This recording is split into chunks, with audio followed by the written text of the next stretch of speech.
Hello students, आज के topic में हम बात करेंगे एरर ऑफ मेजरमेंट्स।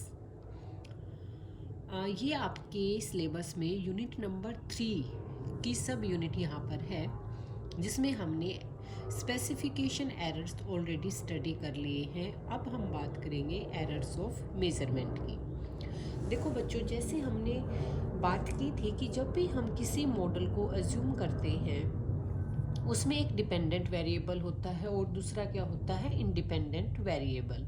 और हम ये लेके चलते हैं कि जो हमारा डिपेंडेंट वेरिएबल है उसमें चेंजेस आते हैं ड्यू टू इंडिपेंडेंट वेरिएबल। और जो ये चेंज आते हैं डिपेंडेंट वेरिएबल और जो ये चेंज आते हैं, हम कहते हैं कि ये चेंज इसकी वजह से आई हैं। डिपेंडेंट वेरिएबल में ये चेंज इंडिपेंडेंट वेरिएबल की वजह से आई हैं, तो हम एक रिज़ल्ट दे देते हैं।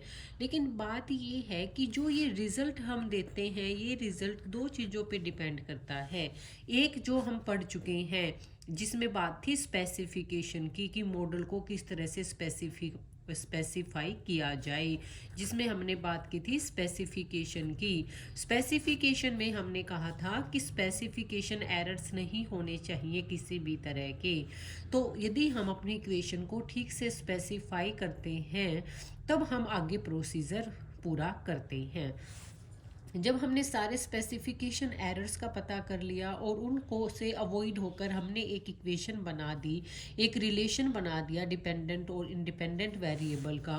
अब इस रिलेशन की दूसरा जो पार्ट होगा, जो हम रिजल्ट दे रहे हैं, उस पर अब जो दूसरा इफेक्ट आ रहा होगा वो किसका आ रहा होगा, मेजरमेंट का। यहाँ आपको मैं एक बात क्लियर कर दूं कि जब भी हम एक इक्वेशन, एक मॉडल सेट करके कोई रिजल्ट निकालते हैं तो उस रिजल्ट्स में दो बातें आपको बेसिकली ध्यान रखनी होती हैं। नंबर एक, आपका जो इक्वेशन है, वो मॉडल है, वो ढंग से स्पेसिफाइड होना चाहिए, उसमें स्पेसिफिकेशन एरर्स नहीं होने चाहिए। टाइप्स ऑफ स्पेसिफिकेशन एरर हम पढ़ चुके हैं, उनके रिजल्ट हम पढ़ चुके हैं। दूसरा, यदि उस रिजल्ट पर किसका इफेक्ट पड़ता है, मेजरमेंट का, कि जब आपने स्पेसिफाई करके एक मॉडल को आगे उसको मेज़र किया है तो मेज़रमेंट के भी कुछ एरर्स होते हैं जो हम यहाँ पे स्टडी करेंगे कि जो मेज़रमेंट एरर्स हैं वो नहीं होने चाहिए, तभी हमारा जो रिज़ल्ट होगा वो एक्यूरेट होगा। तो आज का जो टॉपिक रहेगा मेनली वो रहेगा एरर्स ऑफ मेज़रमेंट। तो मेजरमेंट में जो एरर्स है ना बच्चे, वो टू टाइप्स के होते हैं। एक होता है एरर्स इन डिपेंडेंट वेरिएबल, कि जब डिपेंडेंट वेरिएबल में कोई एरर है मेजरमेंट के कारण, क्या क्या उस एरर के साथ यदि हम अपने रिलेशन को मेजर करते हैं तो क्या प्रॉब्लम आती है। और दूसरा रहेगा मेजरमेंट एरर जब किस में पाया जाता है, इंडिपेंडेंट वेरिएबल में पाया जाता है। तो बेसिकली आज का जो आपका टॉपिक है error of measurement, errors of measurement, इनमें हम बात करेंगे टू टाइप्स के एरर्स की। Errors in when there is dependent variable, तो क्या रिजल्ट रहेंगे हमारे। When there would be error in independent variable, तो क्या रिजल्ट रहेंगे हमारे। तो ये मेनली हमारा थ्योरेटिकल भाग था। इसमें बोला गया था कि जैसे आपको एक एग्जाम्पल दिया गया है, जो मैं आपको लेक्चर बना रही हूँ, मैं आपको इसकी पीडीएफ भी आपको शेयर करूँगी। आपको ये टॉपिक इसी बुक से तैयार करना है। इसमें बोला गया है कि regression of the consumption expenditure on income and wealth of house hold, यानी कि हमारा जो डिपेंडेंट वेरिएबल है वो कंजम्पशन एक्सपेंडिचर है, और कंजम्पशन जो एक्सपेंडिचर है वो हमारा डिपेंडेंट वेरिएबल है, और वो किस पे डिपेंड करता है, हमारी इनकम पे और वेल्थ पे डिपेंड करता है। ये हमारे इंडिपेंडेंट वेरिएबल है। हम अज्यूम करते हैं कि जब हम इसको मेज़र कर रहे हैं, एक इक्वेशन हमने बनाई है, जब हम इस इक्वेशन को मेज़र कर रहे हैं तो हम अज्यूम करते हैं कि हमने इनकम का जो डाटा लिया है लोगों से, वेल्थ का जो डाटा लिया है वो एक्यूरेट है। लेकिन वास्तव में रियलिटी में ऐसा नहीं होता, क्योंकि कई चीज़ें होती हैं। जब हम किसी की इनकम से रिलेटेड डेटा इकट्ठा करते हैं तो क्या पता डेटा की जो इन्फॉर्मेशन दे रहा है वो बंदा इन्फॉर्मेशन ठीक ना दे, अपनी इन्फॉर्मेशन को फेवर। आप लोगों को सैम्पल का पता है, कलेक्शन ऑफ सैम्पल आप लोगों ने स्टडी किया हुआ है। तो collection of sample, collection of data, sample का साइज सेलेक्ट करने में और फिर उस सैंपल से डेटा लेने में बहुत सारी प्रॉब्लम्स आ सकती हैं बच्चे। आपने वो सारी स्टडी की हुई है, तो यदि उनमें से कोई भी प्रॉब्लम आती है तो उसकी वजह से क्या हो जाता है, हमने जो मेज़रमेंट लिया है, यानी हम जो रिज़ल्ट निकाल रहे हैं, जो चीज़ हम मेज़र कर रहे हैं, माप कर रहे हैं, वो भी हमारी गलत हो जाती है। तो यहाँ पर ये आपको सिर्फ यही बताना चाहता है कि जब भी हम एक रिलेशन अज्यूम करते हैं, यहाँ हम कंजम्पशन एक्सपेंडिचर को मेज़र करने जा रहे हैं, जो किस पे डिपेंड करता है, हमारी इनकम और वेल्थ पे डिपेंड करता है। लेकिन यदि हमारी इनकम और वेल्थ से रिलेटेड डेटा यदि ठीक नहीं होगा, यदि इंफॉर्मेशन मिस इन्फॉर्मेशन होगी, यदि वो प्रॉक्सी होगी, वो एक्चुअल ना होकर उसके आसपास की होगी, किसी भी कारण से यदि ये डाटा 100% एक्यूरेट नहीं होगा, तो यहाँ पर क्या प्रॉब्लम आ जाएगी, एरर्स ऑफ मेजरमेंट की प्रॉब्लम आ जाएगी। तो एरर ऑफ मेजरमेंट कोई अलग से फिनोमिना नहीं है, ये एक नॉर्मल बात है कि इसके हैपन होने की पॉसिबिलिटी बहुत ज़्यादा रहती है। तो कुछ भी रीज़न हो, यदि एरर ऑफ मेजरमेंट यदि पाया जाता है तो उससे हमने जो रिज़ल्ट दिए हैं, हमारे जो रिज़ल्ट होते हैं, उन पर इसका बुरा इफ़ेक्ट पड़ता है। यदि किसी भी तरह का एरर्स ऑफ मेज़रमेंट पाए जाते हैं तो इससे हमारा जो मॉडल है वो एक फेयर मॉडल नहीं रह जाता है, उसके जो रिज़ल्ट होते हैं वो एक्यूरेट रिज़ल्ट नहीं रह जाते हैं। ठीक है बच्चे, तो अब बात हो गई कि एरर्स ऑफ मेज़रमेंट होता क्या है। अब हम बात करते हैं types of errors of measurement. भाई क्या क्या टाइप है एरर्स ऑफ मेज़रमेंट के, तो यहाँ पर हम बेसिकली बात करेंगे टू टाइप्स की। One, when error of measurement in the dependent variable. For example बच्चे, this is our consumption expenditure, okay, and this is interceptor, this is our slope, x is our income and mu I एक हमारा जो random variable होता है। हमारा ये एक normal equation है। अब इस इक्वेशन में हमें ये देखना है कि वाई आई में क्या चेंज होते हैं जब एक्स में चेंज होते हैं। तो यहाँ पर हम ये अज्यूम करके चल रहे हैं कि जो वाई आई है वो हमारा बिल्कुल ठीक है, उसमें कुछ भी प्रॉक्सी नहीं है, यानी कि ये बिल्कुल एक्यूरेट क्वांटिटी यहाँ पर दिखाई गई है। उसी तरह से हम एक्स के बारे में भी यही अज्यूम करके चलते हैं। लेकिन जैसा कि हमने डिस्कस किया, ऐसा होना ज़रूरी नहीं है कि आप अपने कंजम्पशन का, यदि कोई आपसे आके सर्वे करता है और आपसे पूछता है कि आप महीने में कितना खर्च करते हैं, तो क्या ज़रूरी नहीं है कि आप उसको ठीक डेटा बताओ। आप यदि महीने में 16,720 रुपये खर्च कर रहे होंगे तो आप उसको क्या पता 16,700 रुपये ही बता दें, आप आसपास के अमाउंट बता दें, बिल्कुल एक्यूरेट अमाउंट ना बताएं। ऐसे इसी तरह आप इनकम को लेकर भी कर सकते हैं। तो कहने का मतलब ये हुआ बच्चे कि जो एरर्स ऑफ मेजरमेंट है वो ना सिर्फ इंडिपेंडेंट वेरिएबल बल्कि डिपेंडेंट वेरिएबल में भी पाई जा सकती है। तो जब टाइप्स की बात आती है तो पहला टाइप हम यही करते हैं, when errors of measurement in the dependent variable. तो ये हमारा एक मॉडल है। जब हम बात करते हैं टाइप 1 एरर की, तो जो मॉडल लिया गया है वो है Y I star is equal to alpha plus beta X I plus mu I. जो यहाँ पर वाई आई है हमारा, this is permanent consumption expenditure. ये हमारा क्या है, परमानेंट कंजम्पशन एक्सपेंडिचर। जो एक्स आई है ये हमारी है इनकम, करंट इनकम। अब इस टाइम की जो इनकम है वो है हमारा एक्स आई। और म्यू आई आप सभी को पता ही है बच्चे, ये हमारा स्टोकास्टिक, जो कि डेटरमाइंड नहीं है, किसी भी टाइम कुछ भी हो सकता है। इस तरह का स्टोकास्टिक डिस्टरबेंस, ये इस तरह की हमारी स्टोकास्टिक डिस्टरबेंस क्या है, एक टर्म है। ठीक है, अब हमने कहा कि जो ये वाई आई है ये भी डायरेक्ट हमें नहीं पता है कि ये इतना है। इसके लिए भी हम क्या करते हैं, लोगों के पास जाते हैं और उनसे पूछते हैं कि इतनी इनकम पर आपका कितना खर्चा होता है। तो जिस तरह से हम जब वाई आई हमें डायरेक्ट नहीं मिलता, बल्कि ये भी हमें क्या करना पड़ता है, दूसरों से पूछना पड़ता है। तो यहाँ पर बहुत सारी पॉसिबिलिटी होती है कि जो वाई आई की इंफॉर्मेशन हम ले रहे हैं वो एक एक्यूरेट इंफॉर्मेशन ना हो। यानी कि जो वाई आई आपको मिला है, उसने कहा कि मैं 7,700 रुपये खर्च करता हूँ एक महीने में, और क्या पता एक्चुअल में वो 7,720 रुपये खर्च करता हो। तो ये जो वाई आई स्टार आपको मिली है, जो इन्फॉर्मेशन आपको मिली है, ये इन्फॉर्मेशन ठीक हो ज़रूरी नहीं है। तो यही हम चीज़ पढ़ रहे हैं कि जो ये वाई आई स्टार है ये डायरेक्टली मेजरेबल नहीं है, इसके लिए आपको ऑब्जर्वेशंस लेनी पड़ती है। और जब आप ऑब्जर्वेशन लेते हैं तो आप पाते हैं कि जो वाई आई है, यानी कि जो आपकी जो कंजम्पशन एक्सपेंडिचर है उस वो किसके बराबर है, वो वाई आई स्टार, और इसमें कुछ ऐड है जो कि आपके ऑब्जर्वेशंस में आया है, लेकिन एक्चुअल में वो बताया नहीं गया था। यानी कि एक एरर टर्म इसमें इंक्लूड है।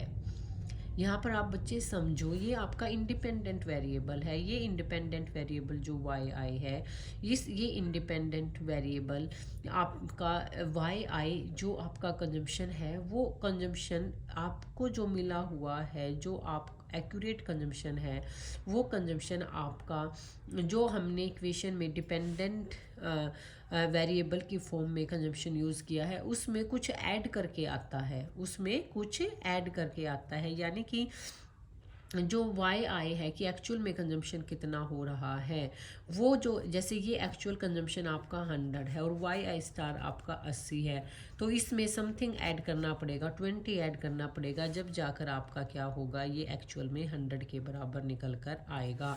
तो यहाँ पर बच्चे जो ये वाई आई स्टार है ना आपका, ये एक एक्यूरेट नहीं है, ये एक्यूरेट वाई आई नहीं है।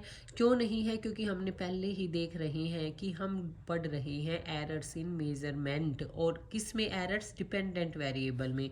तो ये जो डिपेंडेंट वेरिएबल है इसमें ऑलरेडी क्या है, गलती है, और वो गलती क्या है, ई आई के बराबर है, क्योंकि इन हमारा कंजम्पशन ये है एक्चुअल में।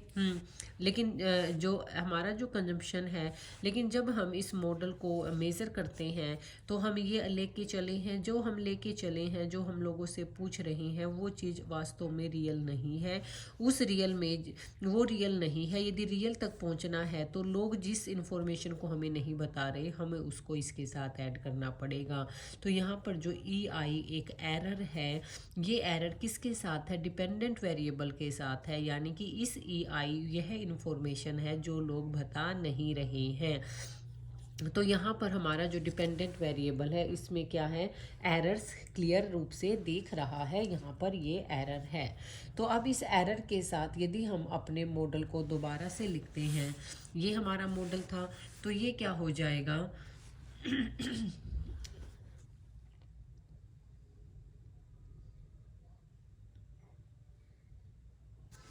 अब ये जो आपकी ये इक्वेशन यदि मैं कहूँ 1, तो इस इक्वेशन में वाई आई को आप एज इट इज़ रहने दो। वाई आई स्टार क्या था बच्चे, वाई आई स्टार ये था ना, तो यहाँ पर वाई आई स्टार की जगह पर मैं ये लिख दूँ, वाई आई स्टार की जो हम अज्यूम करके चले थे value, alpha plus beta X I और म्यू आई, और साथ में मैं क्या लिख दूँ, ई आई, क्योंकि ई आई इसके साथ है तो इसको मुझे इसके साथ लिखना पड़ेगा। अब इसको यदि मैं सोल्व करती हूँ तो अल्फ़ा प्लस बीटा एक्स आई, मैं इसको एक ही जगह पे ले लूँ, ये रैंडम टर्म थी हमारी और ये भी हमारी क्या थी, रैंडम टर्म, और इस रैंडम टर्म को यदि मैं अब नाम दे दूँ अल्फ़ा बीटा एक्स आई, और इस पूरी को मैं नाम दे दूँ वी आई, तो ये हमारा क्या हो गया, एक मॉडल हो गया। यानी कि ये हमारा डिपेंडेंट वेरिएबल है और ये हमारा इंडिपेंडेंट वेरिएबल है, और ये हमारी क्या है, डिस्टर्बेंस टर्म है। और ये जो डिस्टर्बेंस टर्म है इसमें दो तरह के डिस्टर्बेंस हैं, एक तो म्यू आई जो हमारी इक्वेशन में बनाते टाइम हम जो चीज़ें अनप्रेडिक्टेड होती है उसको लेते हैं, प्लस में ई आई कौन सी डिस्टर्बेंस टर्म है बच्चे, ये वो टर्म है जब हम ऑब्जर्व कर रहे थे वाई आई को, तो लोगों ने जो इन्फॉर्मेशन हमसे छिपा ली थी वो एरर क्या है, उसको ई आई से दिखाया गया है उस डिस्टर्बेंस को, और जब दोनों तरह की डिस्टर्बेंस को इकट्ठा लिख दिया है तो वो क्या हो गया है, वी आई। तो यहाँ पर देखिए बच्चे, ये एक कंपोजिट एरर हो गया, यानी दोनों तरह के एरर को मिलाकर एक एरर बना हुआ है। तो यहाँ पर ये एक सिंपल मॉडल की तरह एक मॉडल निकल कर आ गया है आपका। और जो ये वी आई है आपका, जैसे एक OLS मॉडल होता है, इसी तरह से आपका एक मॉडल निकल के आ गया है। और यहाँ पर जो ये वी आई है, ये यू आई वाली सभी कंडीशंस को क्या करता है, सेटिस्फाई कर रहा है। आप सभी को पता है जब हम OLS करते हैं तो ये क्या होता है, मीन जो होता है ये ज़ीरो होता है। तो यहाँ पर और वी आई है जो ये सारी अजम्पशंस को होल्ड कर रहा है, यानी कि वी आई का भी जो मीन है वो क्या है, ज़ीरो है, यानी कि ई आई का भी मीन क्या है, ज़ीरो है। ठीक है, फिर हम क्या लेके चलते हैं, म्यू आई और जो एक्स आई में जो रिलेशन होता है वो क्या होता है बच्चे, ज़ीरो होता है। तो यहाँ पर भी सेम रहेगा, यहाँ पर भी जो हमारा एक्स आई है और ई आई है उसमें जो रिलेशन होगा वो क्या रहेगा, वो ज़ीरो ही रहेगा। तो एरर ऑफ मेजरमेंट है वो अनकोरिलेटेड है किससे, एक्स आई से। एंड जो दोनों का जो रिलेशन है कोवेरियंस ऑफ यू आई और ई आई, ये भी क्या है, ज़ीरो है। ठीक है, देखो ये हमारा कंबाइंड एरर है, इसमें हमारे म्यू आई और ई आई है। म्यू आई अपनी सारी अजम्पशन सेटिस्फाई कर रहा है और म्यू आई की तरह ही ई आई भी अपनी सारी अजम्पशन सेटिस्फाई कर रहा है, क्योंकि इन दोनों से मिलकर वी आई बना है। तो वी आई भी अपनी सारी अजम्पशंस क्या कर रहा है, सेटिस्फाई कर रहा है। वी आई और ये म्यू आई और एक्स आई का भी कोई रिलेशन नहीं है, उसी तरह से ई आई और एक्स आई का भी कोई रिलेशन नहीं है, और यू आई और ई आई का भी आपस में कोई रिलेशन नहीं है। तो इससे ये क्लियर हो गया बच्चे कि जो बी एस्टिमेशन होगा, यहाँ से हमें जो बी एस्टिमेशन मिलेगा, यहाँ अब ये जो हमारा डिपेंडेंट वेरिएबल में एरर को हम लेके चले थे, जब हमारी ये जो सारी अजम्पशन सेटिस्फाई हो रही हैं, तो अब यहाँ पर OLS मेथड लगाने से हमें जो पैरामीटर की वैल्यू मिलेगी, बी की वैल्यू मिलेगी, वो वैल्यू हमारी अनबायस्ड होगी, वो वैल्यू हमारी क्या होगी, अनबायस्ड होगी। तो यहाँ पर जब हम इसको सोल्व करेंगे तो जो हमारी वैल्यू होगी, expected value of B cap, वो बी के बराबर ही आ जाएगी, और उसी तरह से जो वेरिएंस होगा वो भी निकल कर आ जाएगा। तो यहाँ पर यदि हम देखें, आप लोगों को याद होगा कि ये हमारा एक सिंपल OLS की तरह मॉडल आ गया है, और यहाँ पर यदि हम B1 कैप की वैल्यू निकालते हैं, expected value of B cap, तो वो किसके बराबर आती है, B के बराबर ही आती है। और यदि हम वेरिएंस निकाल लें अब किसका, B का यदि वेरिएंस निकालते हैं तो आपको याद है वो क्या आता था, सिग्मा स्केयर, वहाँ पर क्या होता था बच्चे, म्यू होता था, यहाँ पर क्या हो जाएगा, V हो जाएगा, और नीचे आ जाएगा समीशन ऑफ एक्स आई का square, summation of X I का स्केयर। और यहाँ पर आप बच्चे देखो, इसमें जो ये v है, इसमें दो चीज़ है, एक म्यू आई है और एक क्या है, ई आई है। तो हम इसको ऐसे लिखेंगे, सिग्मा स्केयर म्यू आई प्लस सिग्मा स्केयर ई आई अपॉन में समीशन ऑफ एक्स आई का स्केयर। तो यहाँ से आपको एक चीज़ क्लियर होती है कि जब हमारे डिपेंडेंट वेरिएबल में एरर होता है तो उस एरर की वजह से जो पैरामीटर्स की वैल्यू आती है वो तो बायस्ड नहीं रहती, यानी कि अनबायस्ड आती है, एक्चुअल वैल्यू के बराबर आती है। लेकिन जो वेरिएंस होता है वो वेरिएंस हमारे एक्चुअल वेरिएंस से ज़्यादा होता है, क्योंकि एक्चुअल वेरिएंस तो कितना होता है, sigma square mu I summation of X I का स्केयर, इतना होता है। लेकिन इसमें something has been added here, साथ में क्या ऐड कर दिया गया है, सिग्मा स्केयर ई आई को ऐड कर दिया है, वो भी किसमें, न्यूमिरेटर में। यानी कि यदि ये चीज़ है तो इसकी वजह से ये ओवरऑल क्या हो जाएगा, बड़ा हो जाएगा, ये वेरिएंस ऑफ बी कैप है यहाँ पर क्या हो जाएगा, बिग हो जाएगा। तो ये सिर्फ आपको ये बताना चाह रहा है कि without error in dependent variable में जब कोई एरर नहीं है तब भी B1 कैप की वैल्यू B के बराबर आती है OLS अप्लाई करने में। और उसी तरह से यदि हमारे डिपेंडेंट वेरिएबल में एरर है भी, ये हमारा डिपेंडेंट वेरिएबल है, इसमें एरर है, क्या एरर है, इसमें EI जुड़ा हुआ है इसके साथ। तो जब इसमें ये एरर है तो जो वैल्यू है B कैप की एक्सपेक्टेड वैल्यू, वो तो B के बराबर ही आएगी, यानी कि कोई प्रॉब्लम नहीं आती है। लेकिन जो दूसरी चीज़ हमें देखनी होती है कि वेरिएंस देखना होता है। तो यहाँ पर जो वेरिएंस है, इसका जो वेरिएंस है ये जो डबल स्टार का जो वेरिएंस है वो तो कितना निकल के आता है, आप लोगों ने सोल्व किया हुआ है, वो निकल के आता है इसके बराबर, summation of X I square के बराबर निकल कर आता है। लेकिन जब हम एरर इंडिपेंडेंट वेरिएबल वाली इक्वेशन का सॉल्यूशन निकालते हैं, देखो ये हमने निकाली है ये इक्वेशन, और इसका सॉल्यूशन निकालते हैं, तो ये आपको ध्यान रखना पड़ेगा क्योंकि इजी टर्म है, ऑलरेडी आपने कई बार वेरिएंस निकाल लिया है। जब आप इसका वेरिएंस निकालते हैं तो वो इसके बराबर आता है, जो कि इस वाले वेरिएंस से क्या है, बड़ा है। तो इस वाले वेरिएंस से बड़ा होने के कारण हम ये कहते हैं कि जो डिपेंडेंट वेरिएबल में डिस्टर्बेंस के कारण, एरर्स के कारण जो हमारे एस्टिमेट्स निकल के आते हैं, वो एस्टिमेट्स अनबायस्ड तो होते हैं, लेकिन वेरिएंस उनका स्मॉल न होने के कारण वो कंसिस्टेंट नहीं रह पाते। ये आपका एक टॉपिक था बच्चे, सब टॉपिक। आगे हम करेंगे errors in independent variable.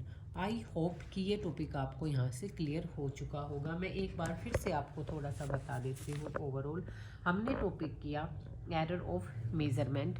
Measurement error 2 types के होते हैं, एक जब एरर्स डिपेंडेंट वेरिएबल में पाया जाए, दूसरा एरर जब इंडिपेंडेंट वेरिएबल में पाया जाए। जब वह एरर डिपेंडेंट वेरिएबल में पाया जाए उसको हम पहले स्टडी करेंगे। ये हमारा एक मॉडल है बच्चे। मॉडल क्या कहता है, आप लोगों ने ये मॉडल बनाया हुआ है, Y I is equal to alpha plus B X plus mu I.